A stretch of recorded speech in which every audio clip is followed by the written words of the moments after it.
Motor matic berbadan gambot saat ini entah kenapa diminati banget. Mungkin populasinya bisa dibilang hampir setara dengan motor matic berbodi kecil. Kenapa bisa? Ya kemungkinan sih karena akhirnya ada juga nih motor matic yang buat laki-laki. Karena yang kita tahu sebelum ada motor matic gambot ini, motor matic itu identik banget sama motor perempuan. Misalnya Mio, dari awal kemunculannya di iklannya selalu menggunakan model cewek, bukan Bang Komeng. Bang Komeng fokus aja ke Jupiter Z atau motor performa Yamaha. Selain itu juga, Honda Beat misalnya, juga melakukan teknik marketing serupa dengan menampilkan model cewek yang menggunakan motornya. Yang mana hal ini juga menegaskan kalau motor matic itu emang buat perempuan. Tapi sebenarnya sebelum era motor gambot ini, Yamaha juga pernah mengeluarkan motor matic yang ditujukan untuk laki-laki. Kita bisa ambil contoh Yamaha Nuvo. Tapi sayangnya Yamaha Nuvo gagal bersaing dengan Mio karena laki-laki pun sukanya Mio, bukan Nuvo. Kenapa bisa? Ya karena motor matic itu memiliki image motornya ya harus kecil, ringkas, dan efisien. Sedangkan motor matic berbadan besar tidak dinilai seperti itu kala itu. Tapi itu semua berubah ketika Yamaha mengeluarkan NMAX dan Honda mengeluarkan PCX. Motor ini dari awal memang ditujukan untuk laki-laki.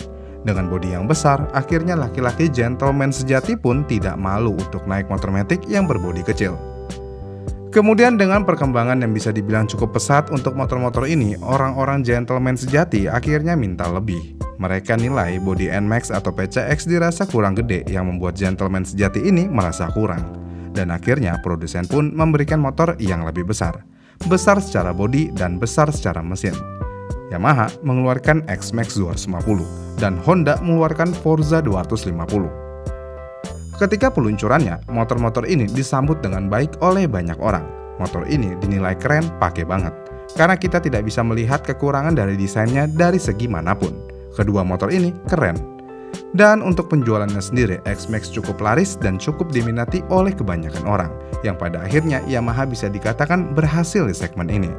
Dan sayangnya, Honda tidak memiliki nasib yang sama seperti Yamaha. Karena Forza 250 sayangnya kurang laku. Pertanyaannya, kenapa Forza 250 kurang laku? Jawabannya tentu aja mahal. Honda Forza 250 dijual di harga kisaran 85-90 jutaan. Sedangkan X-Max hanya dijual di kisaran harga 60 jutaan aja. Bedanya hampir 30 juta dengan bodi yang sama besar dan mesin yang sama-sama 250. Namun apa yang membuat Forza ini mahal?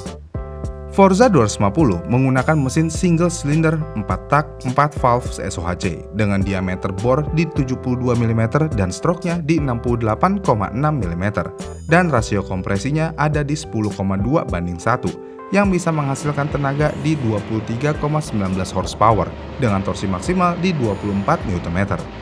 Sedangkan nih untuk X-Max, kurang lebih mesinnya hampir serupa, sama-sama SOHC, bornya ada di 70 mm dan stroke-nya ada di 64,9 mm dengan rasio kompresi 11,2 banding 1 yang bisa menghasilkan tenaga sampai 22,5 horsepower dengan torsi maksimum di 24,3 Nm.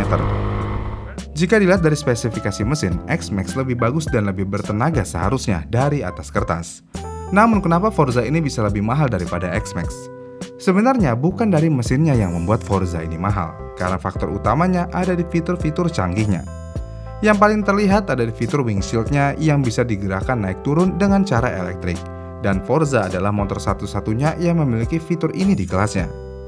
Selain windshield, jika dilihat dari total berat motor, Forza juga memiliki berat yang lebih ringan sebanyak 3 kg dibandingkan X-Max, dan uniknya lagi, walaupun memiliki berat yang lebih ringan, Forza memiliki kapasitas tangki bahan bakar yang lebih besar, yaitu ada di 13 liter, sedangkan X-Max ada di 11,5 liter. Kemudian selain itu ada juga faktor perlampuan. Forza 250 sudah menggunakan lampu full LED, mulai dari lampu depan, LED DRL, lampu belakang, lampu sen dan lainnya sudah LED. Sedangkan X-Max belum, walaupun sudah hampir keseluruhan LED, namun sennya masih menggunakan lampu bohlam biasa. Selain itu, instrumen Forza juga dinilai sangat lengkap dan sangat mewah layaknya mobil. Penampilan panel instrumen milik Honda Forza 250 terlihat lebih mewah karena sudah menggunakan layar LCD negatif display berlatar belakang biru. Sedangkan Yamaha X-Max 250 nih masih menggunakan layar LCD biasa yang berwarna hitam putih. Kemudian selain dashboard, Forza juga memiliki fitur ESS atau Emergency Stop Signal.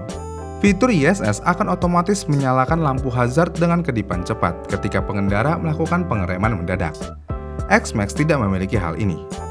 Dengan fitur-fitur mini ini, akhirnya harga Forza lebih mahal daripada kompetitor di kelasnya, dan juga Forza menjadi terlihat lebih futuristik daripada kompetitornya. Namun yang membuat Forza mahal, faktor utamanya adalah motor ini adalah CBU, sedangkan X-Max udah rakitan lokal. Kenapa Honda tidak melokalkan Forza ini? Jadi menurut artikel yang ada, Honda tidak mau mengeluarkan investasi untuk melokalkan Forza 250 karena penjualan awalnya tidak sebanding dan tidak menjanjikan. Kita ambil contoh penjualan di tahun 2018 pada bulan Agustus sampai Oktober. Forza 250 hanya terjual 800 unit aja, sedangkan X-Max dengan durasi yang hampir sama bisa terjual sampai 5.713 unit. Dengan awal yang cukup mengecewakan ini, ya Honda sepertinya malas untuk melokalkan motor ini. Selain itu juga, Honda memang tidak membuat Forza 250 untuk menjadi motor yang bisa terjual secara volume. Jadi ya buat yang mau-mau aja. Lagi pula, pasar Matic 250cc juga terbilang segmented banget. Jadi ya buat apa melokalkan motor Matic 250cc ini? Lebih baik impor aja dari Thailand. Laku syukur, nggak laku ya udah, karena resikonya ya cukup kecil. Lalu kenapa Yamaha berani membuat X-Max secara lokal sehingga harganya bisa sangat terjangkau jika dibandingkan dengan Forza 250? Jawabannya, pabrikan Yamaha Indonesia cukup menjadi pabrikan utama untuk motor kelas ekspor. Kita ambil contoh di kelas X-Max 250. Yamaha Indonesia ditugaskan untuk membuat motor ini dan diekspor ke seluruh dunia, termasuk Eropa, Amerika, Jepang, dan lainnya. Intinya seluruh dunia. Tapi ada hal uniknya di sini nih. Untuk versi yang dijual di Indonesia ada sedikit perbedaan di mesinnya, alias downgrade. Di Indonesia sendiri, mesin X-Max masih menggunakan standar regulasi Euro 3, sedangkan untuk pasar Eropanya sudah menggunakan Euro 4. Kenapa begitu? Kenapa di negara sendiri nggak dikasih standar emisi yang bagus? Tentu aja karena Yamaha berusaha untuk menekan harga produksi. Lagi pula, apa itu standar emisi di Indonesia?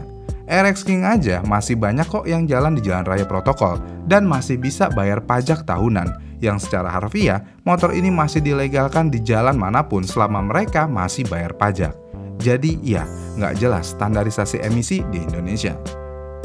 Kemudian ada hal menarik lainnya nih. Yamaha Indonesia hanya memproduksi sampai X-Max Connect aja, karena untuk versi X-Max tertingginya yaitu X-Max Tech Max masih harus import dari Eropa. Kenapa demikian?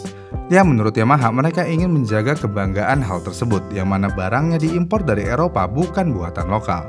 Dan bedanya cuma memiliki aksesoris tambahan aja nih motor, seperti jok baru yang sudah pakai model terpisah, alas dek pijakan kaki yang aluminium, dan ubahan-ubahan minor lainnya. Dengan embel-embel impor dari Eropa, motor ini langsung memiliki harga di 70 jutaan. Jadi jelas ya, barang luar di mata Indonesia jauh lebih baik dan bisa menambah gengsi. Kalau gitu berarti Forza 250 lebih bergengsi dong. Jawabannya tentu aja, karena motor CBU biasanya lebih memiliki pride di mata orang Indonesia. Selain itu juga, harga bekas motor CBU jauh lebih stabil daripada motor buatan lokal. Ya ada plus minusnya lah ya.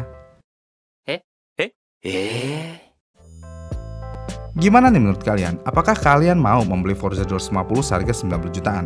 Komen di kolom komentar di bawah ya, dan sampai jumpa di video selanjutnya.